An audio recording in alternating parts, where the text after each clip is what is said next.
Bienvenue si vous nous rejoignez. Nous sommes du côté du hall Osso, en plein cœur de cet espace, voulu pour nous remémorer les 7 décennies qui ont transformé le monde, la France et le Béarn. Et sur ce territoire, un acteur a beaucoup contribué à l'évolution de celui-ci. C'est la Chambre de commerce et d'industrie Pau Béarn. Son président actuel de 2018 est parmi nous, Didier Laporte. Bonjour. Bonjour. Alors il y a 70 ans, la foire de Pau naissait. Nous étions à ce moment à la place de Verdun. Et cette initiative, elle était due déjà à la Chambre de commerce et d'industrie de l'époque et à son président de l'époque, votre prédécesseur. Oui, alors mon premier prédécesseur, puisque la Chambre de commerce et d'industrie, elle aussi, a fêté ses 70 ans. Elle les a fêtés l'année dernière, en 2017, créée en 1947, sous l'impulsion de Pierre Lollaert.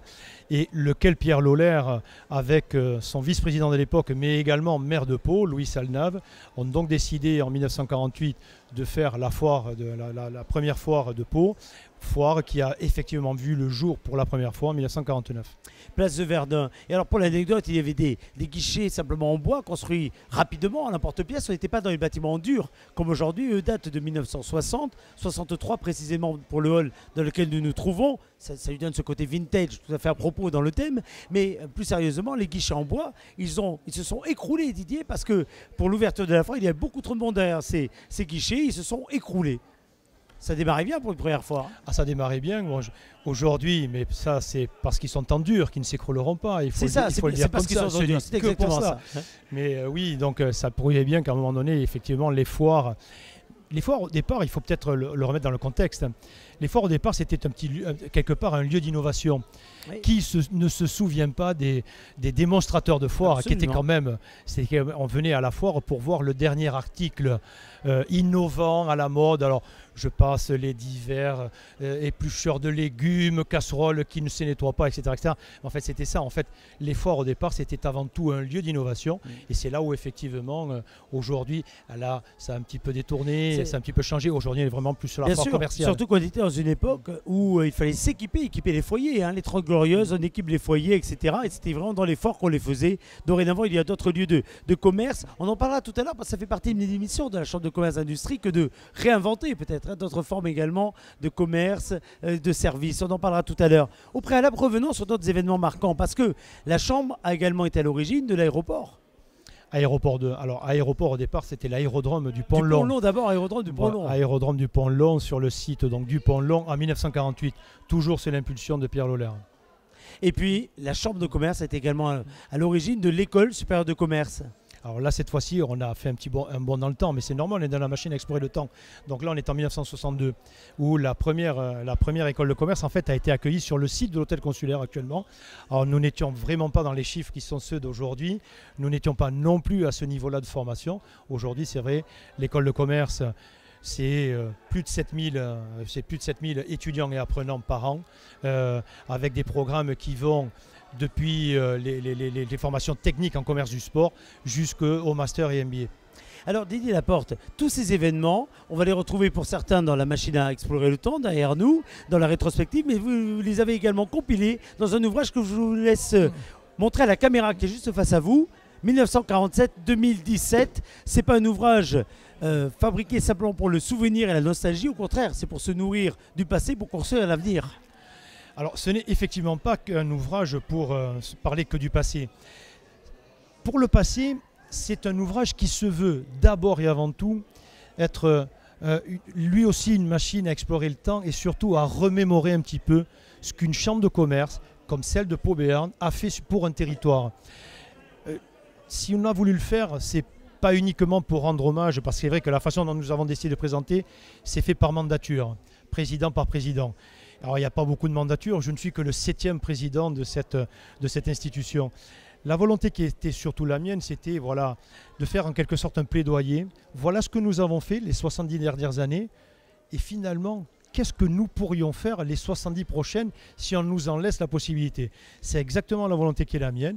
C'est pour cela que nous avons voulu aussi l'appeler, lui donner un petit peu en quelque part sous forme de baseline, ces partenaires de l'entrepreneuriat et des territoires depuis 70 ans, laissant supposer que nous pourrions l'être encore pour les années à venir. Plein de décennies encore. Exactement. Parce que, Didier Laporte, et ça sera presque la conclusion, à quoi sert finalement une chambre de commerce aujourd'hui? Lorsque vous rencontrez des gens dans la rue, lorsqu'on rencontre des commerçants, des professionnels, des entrepreneurs, des industriels, S'ils se demandent à quoi sert la chambre, vous leur répondez quoi spontanément?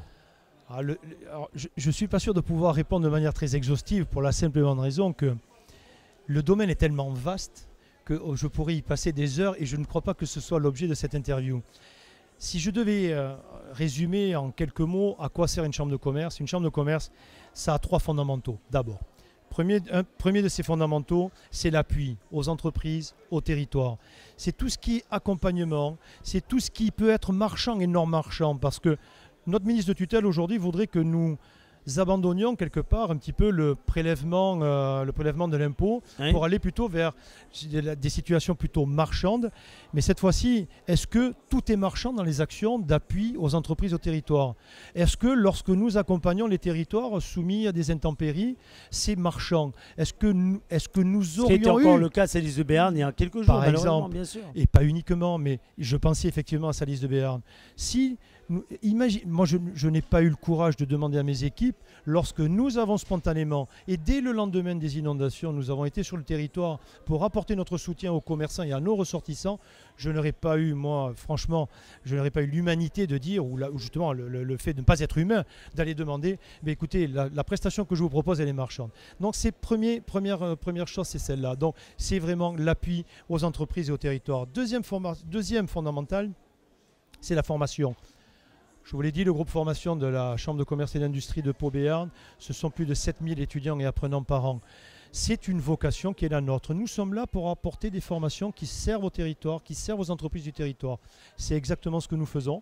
Ou alors qui servent à des filières. Et c'est ce que nous faisons avec le CNPC notamment, où on sert toute la filière commerce du sport. Troisième fondamental, ce sont les infrastructures. Infrastructures dans le cadre de la gestion d'équipements délégués. Nous gérons l'aéroport de Pau-Pyrénées en collaboration avec deux filiales de la Caisse des dépôts et consignations. Mais c'est également tout le lobbying que l'on peut faire autour des infrastructures. Et ici, le sujet est très vaste. On peut parler infrastructures routières, on peut parler infrastructures ferroviaires. On est dans le hall où on parle ici, sont développés tout le numérique, tant pour l'agglo que pour le département. Donc ce sont les infrastructures numériques. Et voilà, et je crois qu'on a un rôle à jouer pour tout ça, parce que vous me le suggériez tout à l'heure, le numérique c'est vraiment la voie de demain, c'est l'infrastructure de demain, c'est la voie de demain, c'est le commerce de demain. Je crois que c'est là où nous avons encore un rôle à jouer. Merci beaucoup Didier Laporte. Merci à vous. Si j'avais une dernière question, toute dernière et personnelle, pour vous, l'événement le plus marquant de ces 70 dernières années à titre personnel dans votre vie, c'est lequel? Alors, question piège là. C'est une question très piège. C'est une question piège.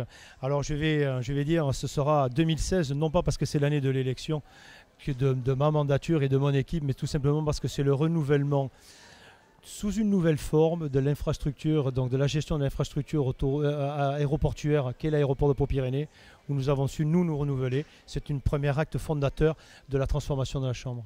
Et ce document d'archives, cette date-là, vous la retrouvez également juste derrière nous et les archives de Pyrénées Presse que vous pouvez consulter et reprendre la une qui a titré le lendemain sur cet événement. Merci beaucoup mon cher Didier Laporte.